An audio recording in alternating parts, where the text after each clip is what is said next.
Creo que hemos empezado bien el partido y hemos dominado el tanto y hemos hecho los tantos para ganar el primer set.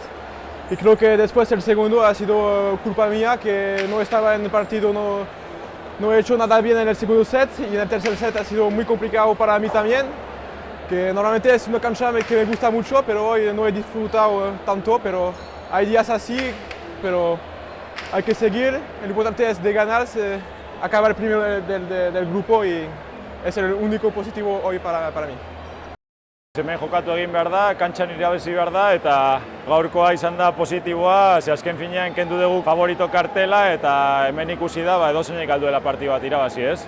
Hau matematika da, guk jetxe egin dugu gure ritmoa bigarren setean, eta horrek, ekarri du behaiek jokoa errazago egin dutela. Guk irazi dugu azkenean, baina tanto batetik izan da, eta, espero dugu hurrengoan, biok gure gauzak mejoratzea, eta asko hobeto egitea kantxan. Eta gaurko positiboa hori irabazien dugula eta beste aukera polit badaukagula semifinalean gure maila emateko.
Bai, gaur behintzete pelota motelaz gara eroso ibili.